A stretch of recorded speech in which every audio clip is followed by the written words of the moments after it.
Nowhere in the stretches of my imagination can I imagine the pain and the anguish that, Tony and the rest of Lori's family and friends went through.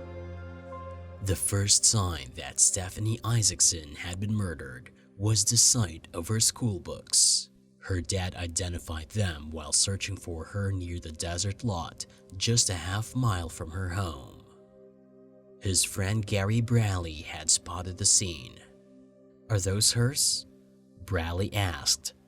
"They were," John Isaacson replied. It was June 1, 1989, and his 14-year-old hadn't come home from school. When Isaacson called El Dorado High School, he learned that she had never made it to class.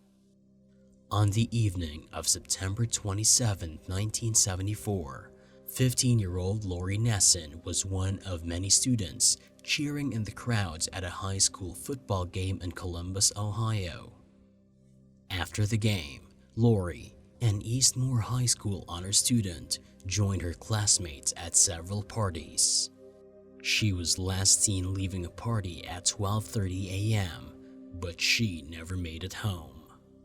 In both of these cases, the two women crossed paths with something or someone evil, and then there was no turning back.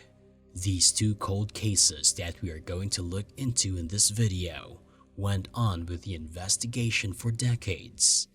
There was no suspect found for a long time until crucial breakthroughs were arrived at by the authorities. After all, owing to a lack of evidence, cold leads, and improper handling, investigators first had to overturn a shocking conclusion before they could even begin solving these mysteries. From dogged police work to public tips, and from internal connections to advanced science, these cases had it all. So now, if you wish to know the details concerning the mysteries of these cold cases, we've got you covered. I never believed the case would be solved.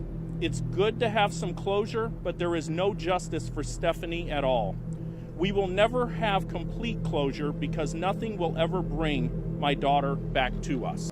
This is the story of 14-year-old Stephanie Isaacson, the 1989 murder of a girl in Las Vegas, and as experts said, it was solved by using the smallest ever amount of human DNA. Stephanie Isaacson's murder case had gone cold until new technology made it possible to test what little remained of the suspect's DNA, the equivalent of just 15 human cells. Stephanie and her father had a close bond. The two rode horses and motorcycles. They went camping, hunting, and boating. They got their scuba diving certification at Lake Mead. When her parents divorced, Stephanie chose to live with her father, leaving behind her 5-year-old sister, who lived with her mother, Sharon Gares. Stephanie left the apartment she shared with her dad at around 6:30 a.m. on June 1, 1989.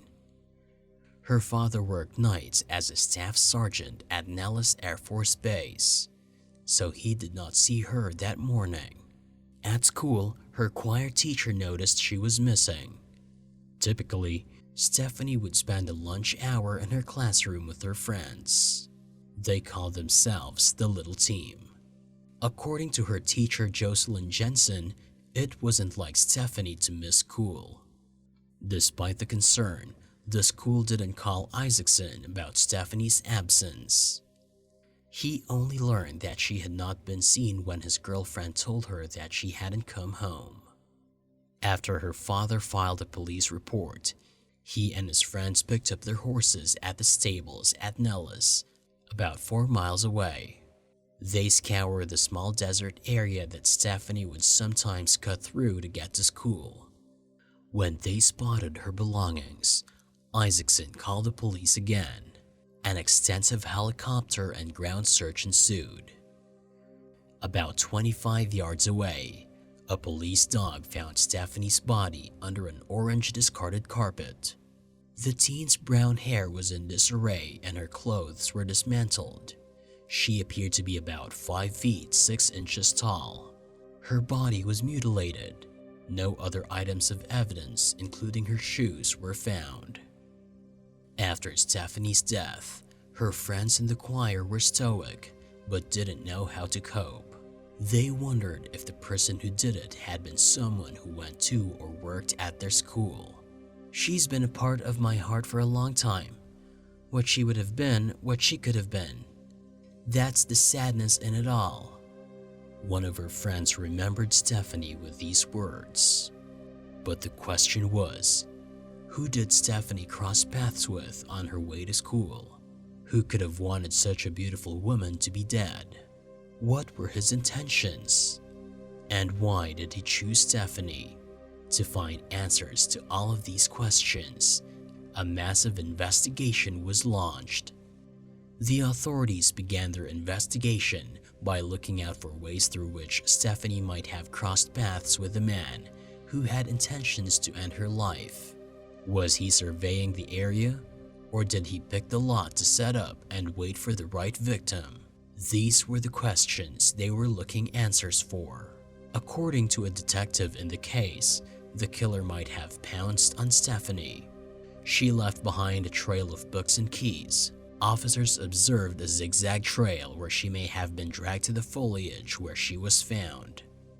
Early on, officers had few leads. Neighbors reported seeing a car parked in the area earlier that day, but couldn't agree on its description.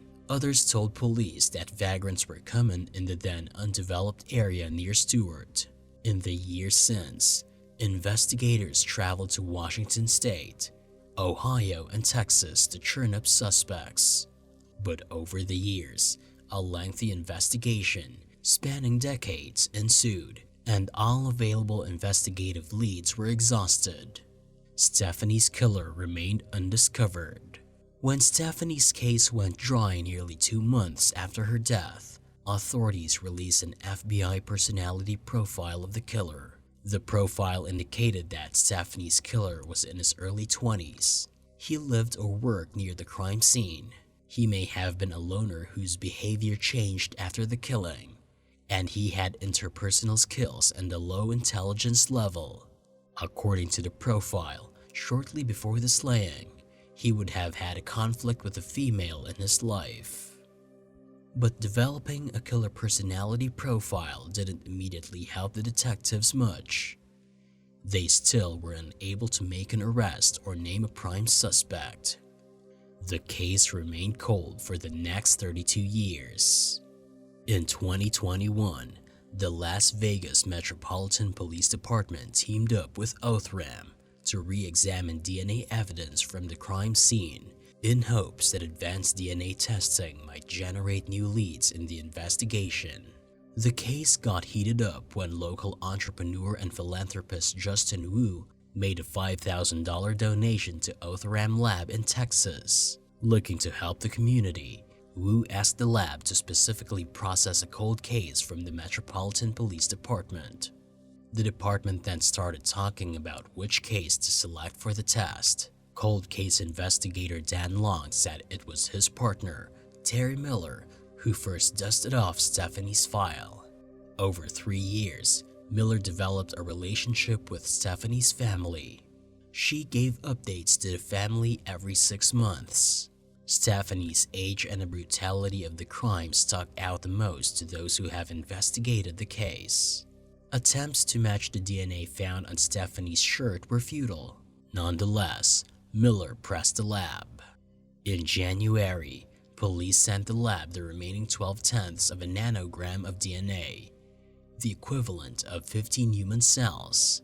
In comparison, a typical consumer genetic for ancestral tracking uses at least 750 nanograms. The officers were almost at the wildest time, and this was their last shot. On July 21, the department announced a match, setting a world record for the least amount of DNA used to solve a case. Using the small usable sample, Othram Lab was able to build a genetic profile of the suspect. From here, genealogists built limbs of a family tree. Investigators dug into it and pinpointed 2 possible suspects. They then narrowed it down to a prime suspect, Darren Roy Marchand, who was charged with strangling a 25-year-old woman in 1986. Marchand would not have been on their list if it was not for this new technology, which has become more prolific in solving cold cases. In March 1986, at the age of 20, Marchand was charged with strangling Nanette Vandenberg. Vandenberg was found without clothes on her body in the bathtub of her East Tropicana Avenue apartment. Police found Marchand's fingerprints near the body. The case was dismissed later that year after 2 days of testimony. The judge found that the fingerprint evidence was insufficient to move forward. Police have since compared the DNA from her case with that found in Isaacson's case, and they said it was a match. But unfortunately, there will never be an arrest as Marchand died by suicide in 1995 at the age of 29. When the lab tested the DNA logged at his suicide, it was a match for the semen on Stephanie's shirt. It was emotional news for Stephanie's family, who had nearly given up hope that the case would be solved.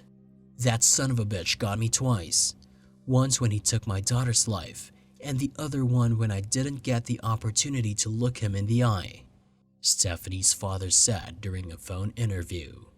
For what they got, Stephanie's mother said it was not really justice, but the authorities hope that the family gets a little bit of closure in finding out who did this. Today, investigators are looking into why Marchand killed himself and whether he had any other victims. Detectives said that they would like to think that he committed suicide because of the things he was doing, but at this point, officers themselves were unsure about this. Investigators say they now know who killed Lori Nesson, solving one of the oldest cold cases in central Ohio. Lori was a Reynoldsburg teen found dead on the side of a road in 1974. In December, 10 TV first reported how the coroner's office changed Lori's cause of death from undetermined to homicide. Our story set in motion a series of events. This is the story of 15-year-old girl Lori Nesson, who was murdered in 1974. The murder had remained a mystery for 47 long years until the killers were finally identified in 2021. Science, dog detective work, and a tip prompted by a media report helped solve the murder of the Ohio teenager that happened early a half-century ago. At the age of 15, Lori Nesson of Columbus, Ohio, was a sophomore honor student at Eastmore High School when she suddenly disappeared, never to be seen or heard from again. The youngster had dreams of becoming a lawyer one day, a desire to help those who can't help themselves. But little did she know that she'd never even get close to such possibilities. That's why she was living her life like a typical teen, attending Friday night school football matches before hanging out at local parties, which is precisely what she did on September 27, 1974 as well. Lori had joined her classmates at 3 or 4 different gatherings that evening, only to leave the last one alone at around midnight to walk home. A few companions offered her a ride, yet she innocently refused since her destination was less than a mile away. Instead of home that night, the teen somehow wound up naked in a roadside ditch on the desolate Rose Hill Road in Reynoldsburg the following morning. Her mother had already reported her missing by the time her body was found. Lori was not entirely naked at the scene, with no personal belongings or drag marks on or around her. She was also bruised and battered. Her clothes were scattered along the road for several miles. Her death was not initially classified as a homicide. Instead, the autopsy described it as death by asphyxiation from an unknown means. Even though it was evident to the investigators that Lori Nesson had been smothered and physically assaulted at a different location, they couldn't do anything about it.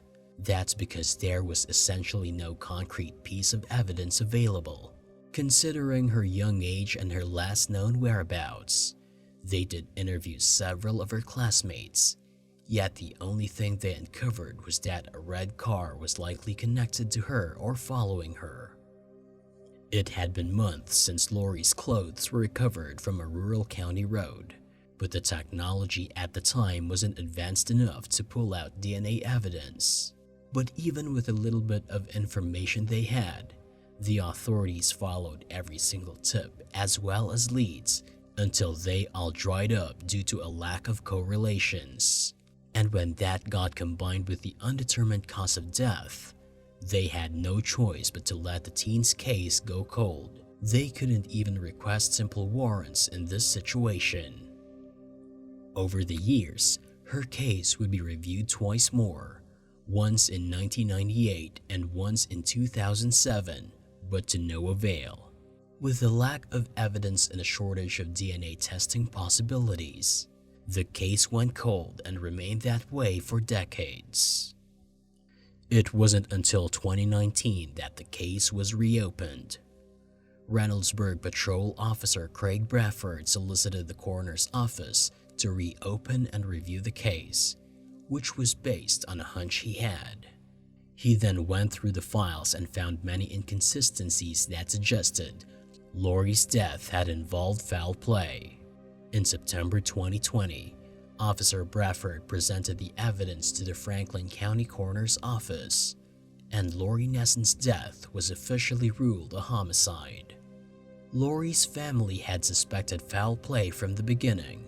Somebody knows something. A 15-year-old girl does not lay down on the side of the road naked and die on her own, said Lori's sister Toni Hastings, who was 13 at the time of the murder.